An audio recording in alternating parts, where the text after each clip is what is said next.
Il est le seul Dieu dont la louange ne va jamais finir. Alléluia. Ton pouvoir ne peut se contenir. Alléluia. Ta louange restera à jamais dans nos bouches. Toi seul es digne de nos offrandes. Alléluia. Et c'est ta volonté. Alors, car toi seul est Dieu, bien avant tous les temps, assis sur le trône.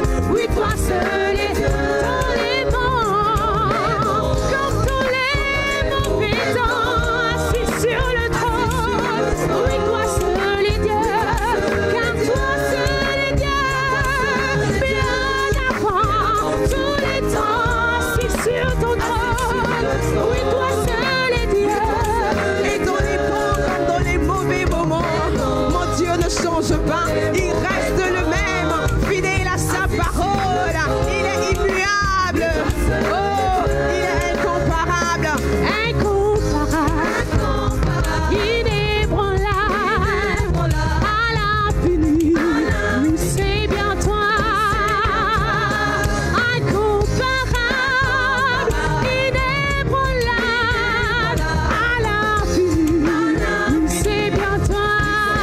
Car toi seul est Dieu, bien avant tous les temps, assis sur le trône. Oui, toi seul est Dieu, dans les bons comme dans les mauvais temps, assis sur ton trône. Oui, toi seul est Dieu, car toi seul est Dieu. Nous t'acclamons, Seigneur, car bien avant que tu sois créé, tu étais là. Dans les bons comme dans les mauvais temps, en joie, dans la peine, dans les tristesses, je sais que tu restes changé. Alors mon cœur a confiance en toi. Car toi seul est Dieu, bien avant tous les temps, assis sur le trône. Oui, toi seul est Dieu, dans les bons, comme dans les mauvais temps, assis sur le trône. Oui, toi seul est Dieu, incomparable, inébranlable, à l'infini, oui, c'est bien toi. Tu es mon sauveur, mon libérateur. Oui, tu règnes, Seigneur, oui, c'est bien toi. Tu es mon papa, tu es mon papa, tu es mon papa, oui, c'est bien toi. Incomparable, inébranlable, à l'infini, oui, c'est bien toi. Car toi seul est Dieu, bien avant tous les temps, assis sur ton trône. Oui, toi seul est Dieu, dans les bons comme dans les mauvais temps, tu es assis sur ton trône. Oui, toi seul est Dieu.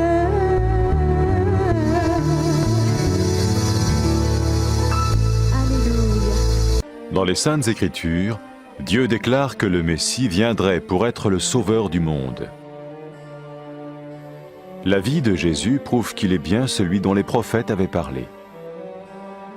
Ésaïe a prophétisé que la Vierge deviendrait enceinte et qu'elle enfanterait un fils. Des siècles plus tard, la naissance de Jésus accomplissait cette prophétie.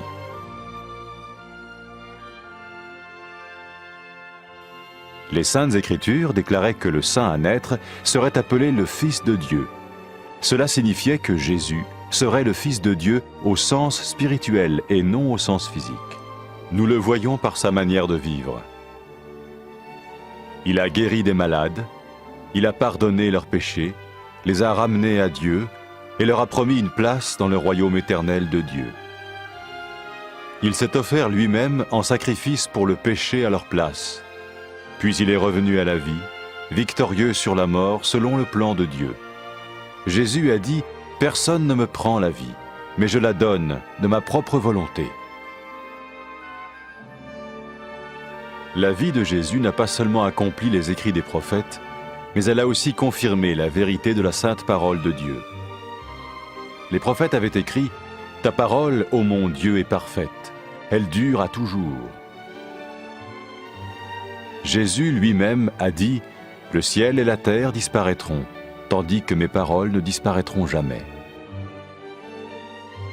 Jésus est venu pour nous donner la vie dans toute sa plénitude. Et quand l'homme a désobéi à Dieu dans le jardin d'Éden, il a choisi sa propre voie et ses actions l'ont séparé du Créateur.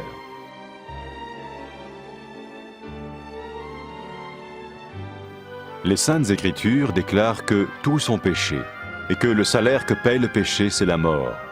Il s'agit de la mort spirituelle, éternelle séparation d'avec Dieu. Mais tout comme Dieu a donné un bélier pour qu'il meure à la place du fils d'Abraham, ainsi il a envoyé Jésus, le Messie, mourir à notre place. Sa vie, sa mort et sa résurrection restaurent la relation entre Dieu et tous ceux qui mettent leur confiance en lui. Maintenant, non seulement Jésus pardonne les péchés de ceux qui le suivent, mais il les sauve aussi du jugement éternel de Dieu. Ils sont sûrs d'aller au paradis et de vivre avec lui pour toujours. C'est cette vie et cette liberté de la culpabilité et du pouvoir du péché que Jésus offre à chacun aujourd'hui. Cela ne veut pas dire suivre une religion, mais choisir d'avoir foi en Jésus qui dit « Je me tiens à la porte et je frappe. Si quelqu'un entend ma voix et ouvre la porte, j'entrerai chez lui. » Cela veut dire se tourner vers Dieu et croire que Jésus vient dans nos vies pardonner nos péchés et nous rendre tels qu'il veut que nous soyons. Il ne suffit pas d'approuver intellectuellement ce qu'il dit, ni de vivre une expérience émotionnelle. Nous le recevons par grâce, au moyen de la foi, par un acte de notre volonté. Lorsque quelqu'un est prêt à suivre Jésus le Messie, il peut lui parler par une simple prière.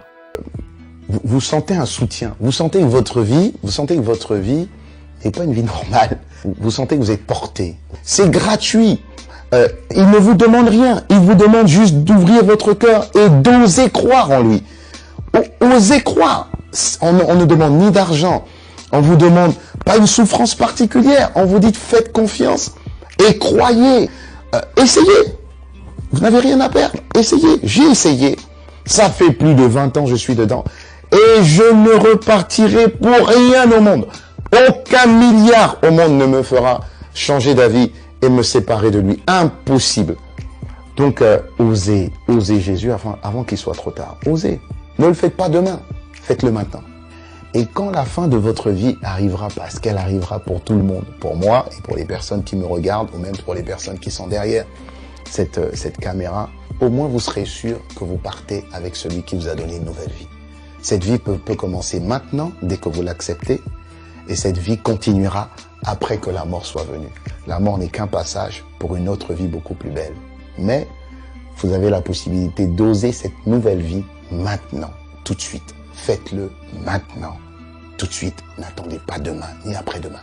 Faites-le maintenant, tout de suite. Prenez 1 minute et faites-le. Je vous en prie, vous ne serez pas déçus.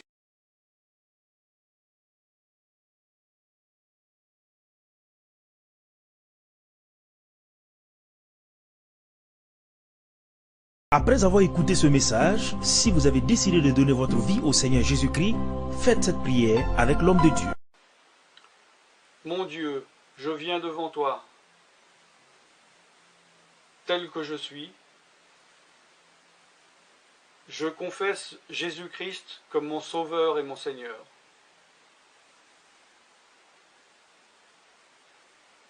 Je crois qu'il est mort sur la croix pour mes péchés,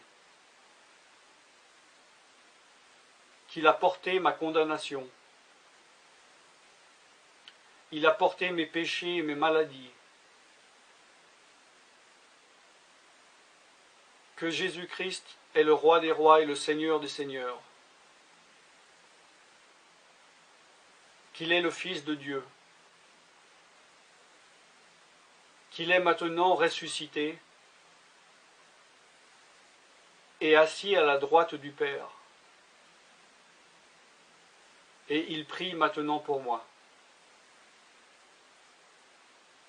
Je me suis détourné de mes péchés et je veux obéir à ta parole.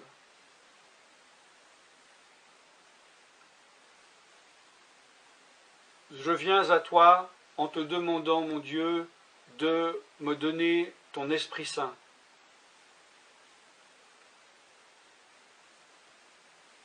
Remplis-moi de ton esprit, afin que tu ne sois plus à l'extérieur de moi, mais que tu viennes habiter en moi.